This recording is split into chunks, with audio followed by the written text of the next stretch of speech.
Good evening, families. Thanks so much for joining us again for our second session of the Dinner Table Project. We're so glad you decided to join us again tonight. Tonight we have white chili, which white chili is a perfect time right now because Halloween is coming up in fall. So it's a perfect time to have a recipe for chili. For Cecilia Valley families, today on Group A, your child would have brought home a box. And this is the box that you're going to put your cell phones in, any other kind of devices, so you can sit with your family and have a family dinner. Also, a flyer went home with your child that explained the Dinner Table Project and the history behind the Dinner Table Project. Right now, we're going to turn it over to Miss Neuman and Miss Kaiser, our special guest, and they are going to be doing the white chili recipe. All right, we're gonna get started. So this is one of my favorite recipes to make for my family on Halloween. Miss Kaiser pre-cooked this chicken for us. So she cooked it in the crock pot, so it's already ready. So we're gonna go ahead and add in the chicken. I'm so excited to try this chili with you, Miss. All right. So it calls for 2 cups. So we're going to use all of our chicken, but that would be a cup worth and 2 cups.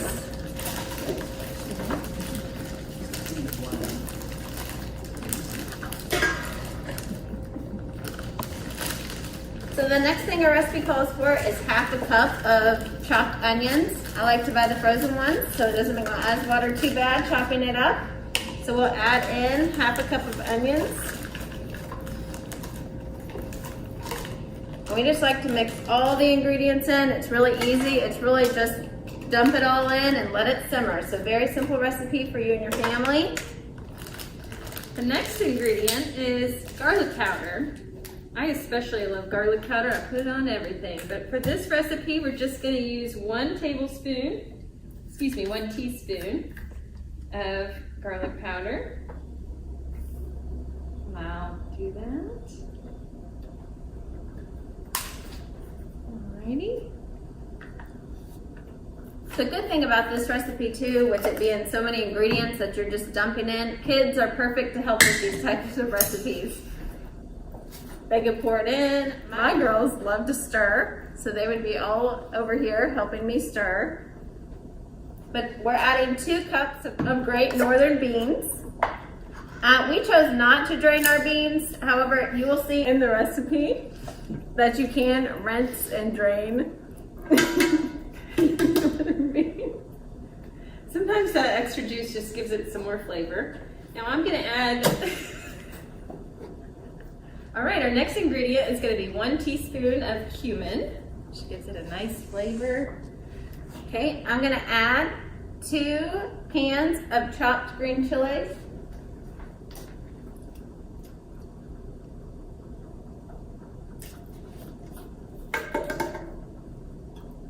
And I will say, when we're adding all the ingredients and my family walks by, they think it looks gross, but when it's all mixed together at the end, it tastes really good.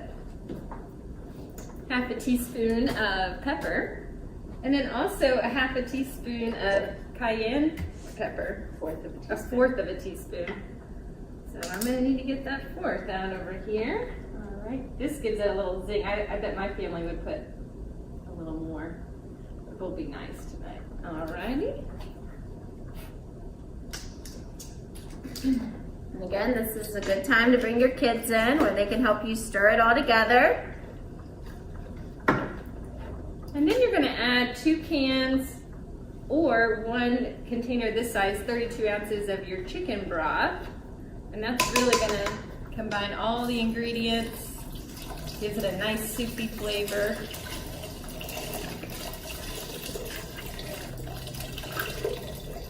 Alrighty.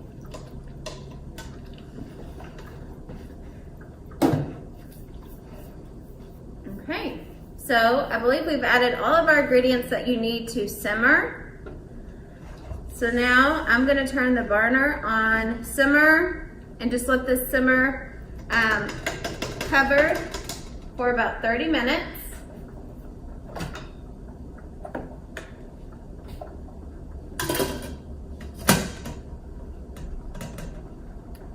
And during this time with my family, something that I like to do to engage my girls into the dinner table is I like to let them help set the table. So this is something that you can find online. We've used it with some girls at school just to teach them some manners, but teach them how to set the table. They love doing this. They love to make sure it's all set right just for fun. Even if you don't need all the parts, you don't have to add everything, just the parts that you need. And then on the back, it has a lot of manners for kids to follow, like washing their hands before eating, placing a napkin on their lap, being patient and sitting with good posture, eating with their utensils, pass the food correctly and politely at the table, chewing with your mouth closed. And something that we even tried with my girls was whenever they were learning to chew with their mouth closed at the table, they kind of had a hard time with that. So we bought cute little fancy mirrors and set them at the table with them so they could see themselves chew. And that really helped them with remembering to keep their mouth closed when they were chewing and not talking with their mouth full. Don't stuff your mouth full of food. Don't speak critically of the food. Be kind to the chef. Being polite. Don't pick. So like picking food out of their teeth or anything like that. And don't have monkey eyes while drinking. So we're taking a drink from the cup. Look down at the cup, not at the people at the table. Otherwise people will call you a monkey. So these are just little fun tips for kids to help them remember their table manners. All right, now that we've been boiling and simmering for about 30 minutes, we're gonna add the good stuff. So you can see here our chili after it's boiled and simmered for 30 minutes. And now Miss Kaiser's gonna add our heavy whipping cream. Half cup. And then we're gonna add 1 cup of sour cream. Now, I know we all have picky eaters at home, so if you have a child who doesn't really like chili, then a good side item for a kid would include grilled cheese, something else that they can help you make. You can make together. Another thing, some people like to eat tortilla chips with their white chili or cornbread. Those are a couple of ideas that you can have as a side for your white chili.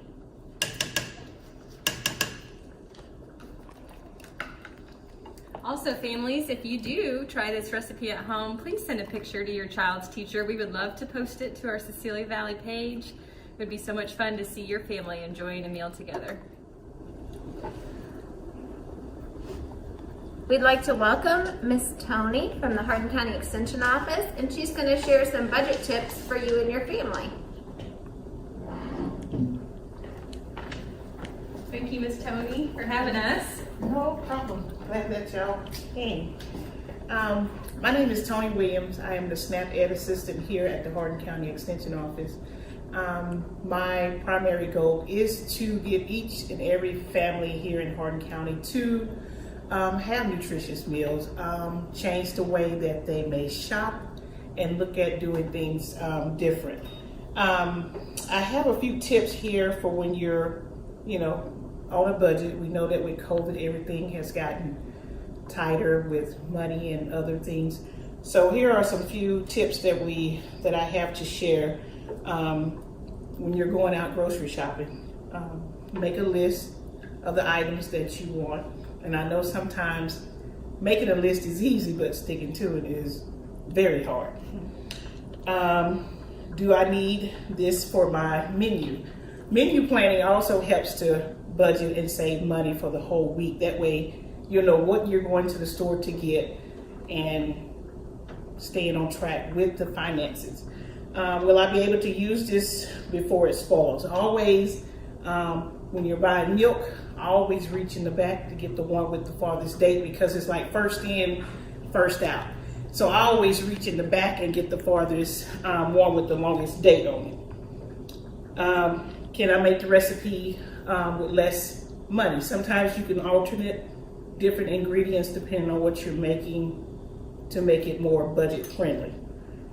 Can I substitute ingredients and save money? You also can do that with the chili. They use chicken instead of ground beef, because sometimes now it's like beef is high and chicken is low, so you can do it that way.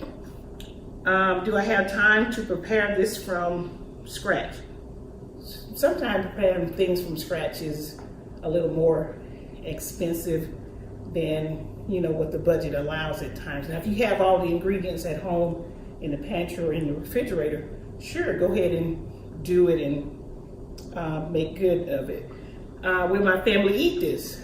We was talking about the white chili. Some might not like chili, so you have to go an alternate route for the picky eaters. Grilled cheese, cornbread, ham and cheese sandwich, peanut butter and jelly goes good with chili. I just made myself hungry. Okay. And do I really, and then when you're grocery shopping, you see things. Well, do I really need those Oreo cookies today? Or, is that in the budget? And sometimes it is and sometimes it's not. Like I said, COVID has caused us all to rethink our spending habits. So when you have a budget, I know it's easier said than done. Just try to stick with it. When you have a list prepared to go to the grocery store, stick with it. It might, take some willpower. And the number one thing that I'm gonna leave with you, never go to the grocery store hungry. Because you always come out of there with those little baby snacks, Oreo cookies, chocolate chip cookies, and I'm telling off on myself because those are my weaknesses. But if you have any questions, you can reach me here at the extension office. I have budget-friendly recipes, recipes that only like 3 or 4 ingredients, which are budget-friendly. And I also have different hands out for nutrition. So I'm here if you need me. Thank you. Thank you. Thank you. Good evening, families. Thanks so much for joining us again this week. This is our session number 3, and we have a special guest with us, Marsha Butterworth, and her sister, Wilma Ritchie, and they are going to share the recipe taco salad with us tonight. Once again, we thank you for joining us, and I'm going to turn it over to Miss Butterworth. Thanks, Donna. Like she said, we do have a taco salad recipe to share with you guys tonight. I would like at this time to thank my Aunt Helen Butterworth. She is who we got the recipe from. We've used it down through the years at several different gatherings for the family, and we need to thank her for that. First of all, before you start, you should wash your hands.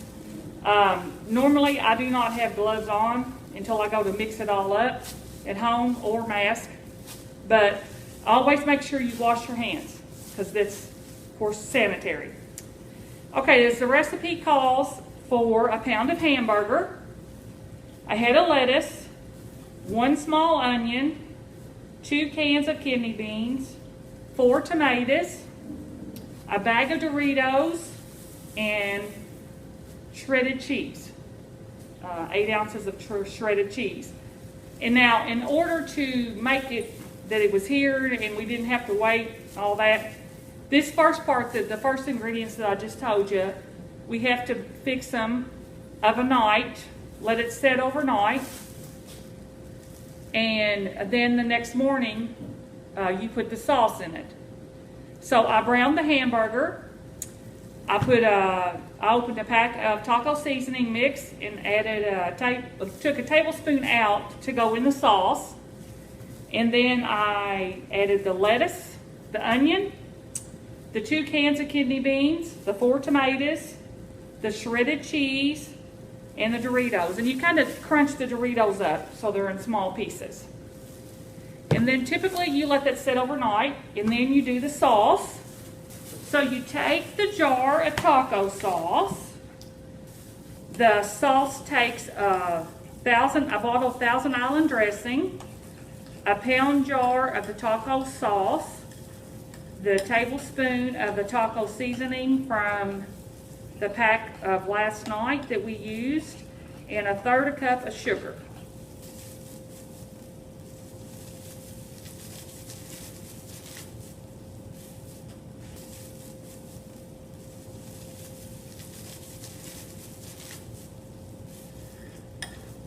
And you just kind of stir all that up.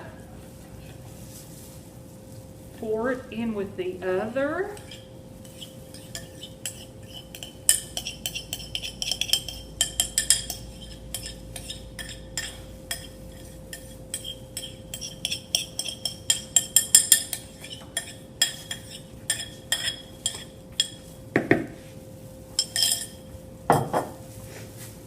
then the fun part. You mix it all up, and this is where the gloves comes in handy. You can also take a spoon, a big spoon if you want, but I prefer just to use my hands with gloves on. Take your hand down to the bottom because that's actually where the hamburger is at, in the very bottom. Okay, our finished product. Thanks guys, I hope you enjoy. Okay, thank you very much, Marsha. As you can see, this entire bowl is what we have left after serving 5 servings. Can you reiterate what it took to make this taco salad again? Yes. I started on the first part like last night. There's some that does it all together, but the night before, or if you want to do it that morning and then that night also, you take a pound of hamburger, brown it, a head of lettuce, a small onion, 2 cans of kidney beans, 4 tomatoes, 8 ounces of cheddar cheese, and a bag of Doritos. And then you take a pack of taco seasoning, take a tablespoon out, and put all of it in the hamburger and mix it, except the tablespoon of taco seasoning. And that's what goes in the sauce. And in the sauce is a bottle of Thousand Island dressing, a pound jar of taco sauce, the tablespoon of taco seasoning, and a 1/3 cup of sugar. Wow, that's a lot to remember. I would never put Thousand Island together with a taco salad, but trust me, it tasted wonderful. And I'm not even a tomato lover or a bean lover. I ate my whole bowl. At this time, we'll have Toni come up with the extension office. Alrighty, it's me again, guys. And here today I'm talking about meal planning. But first I wanted to compliment Marsha on her salad. With this, it covered the 5 food groups with the beans, the lettuce, the tomatoes, the cheese, the ground meat. And the only thing we might have been missing was the fruit, which you can always add that later on to the side, sliced apples, strawberry, grapes, or whatever is in season. So today I'm going to share a few pointers with you about meal planning for everybody. And as we know that with COVID, money is tight, everything is different now. We don't make as many grocery shopping trips like we normally do. So planning a menu for the week would help to save on time, money, and cooking. So meet the family needs for energy and nutrients. Provide an appealing meal. You know, this right here is very colorful because it has the cheese, red, orange, green, and the kidney beans, maroon beans in there. And it's very colorful, so it would make eye-catching. Well, I need to try this. Waste less food by using leftovers. A lot of times when we cook things like beans and stuff, we have leftovers. They always taste better the next day. So, I mean, leftovers is not a bad thing, because a lot of times that's what I do, and it tastes, better the next day. Save money at the grocery store and create fun time. This taco salad would be a fun event for the whole family. You know, get one, put the cheese in, one with the ground meat. Somebody's chopping the lettuce, one is doing the tomatoes. So incorporating everybody to do something will make it a worthwhile adventure. But then at the end of it, when it's good, they'll be like, oh, I did that. Oh, I had a hand in this. So just include everybody in it. Make a healthy meal. Starts with fruits and vegetables. Serve with a smaller portion and proteins of grains. So, and that's what we did with the taco salad. I mean, it covered all. And we know that kids like tacos. So this would be an ideal meal like for Taco Tuesday. And then I forgot my sombrero in my office. So, and then we have some that may have a texture or, I don't like mushy stuff. And then you have some that doesn't bother them at all, and they just eats it up. So those are my little tips for right now. But I just wanted to encourage all the families out there to try something different. Introduce something new to the kids that they're not used to eating, cooking it in a different way. My version of the taco salad was with the tortillas, the ground meat, the lettuce and tomatoes, all right there together. And the way Marsha did it is a whole new, total different way, and it was good. So, I mean, this dish can be used for when you're watching football, if you're having a potluck, just all sorts of things that this particular wonderful dish can be used for. So I want to encourage all the families that are watching this video to try something different. I know it's hard to incorporate change when you have picky eaters, but then that's when it, it should be the fun part of it. Try it with some ranch or try it this way. So my thing is, since COVID is out there, flu season is getting started, let's eat more fruits and vegetables, drink plenty of water, build up our immune system, and make sure that we wash our hands. And I want to thank you for this opportunity to come and share with you. And now Marsha is going to come back with the activity part. I'm back again with our craft portion of tonight's episode, and several of the students are familiar with our soil babies that we do. This is what it looks like when it's finished, and then this is one after it has grown. Thanks to Kennedy Smith for allowing me to use her picture. Okay, I'm going to have some kits at Cecilia Valley and Lakewood, and they'll be outside of the Family Resource Center office, and they'll be marked soil babies, and everyone is welcome to go and get one. Okay, in your kit you'll have a cup, a bag with seed, dirt or soil, and a knee-high.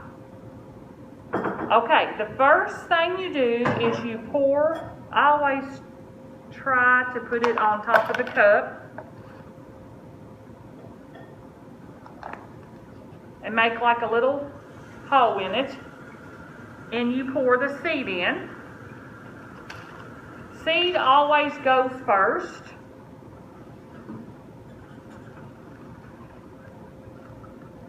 Okay, and the seed is in the bottom, and then you take the soil and you pour it in the knee-high. Let's do it over this in case we kill it.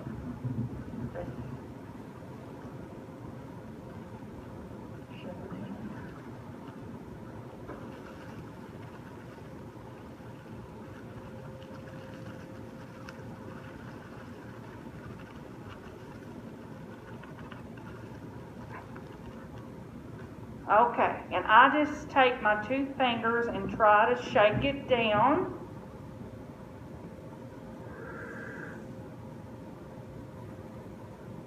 Until you get a pretty good size ball, because it will need to sit on top of your cup. And then you tie the knee-high in a knot.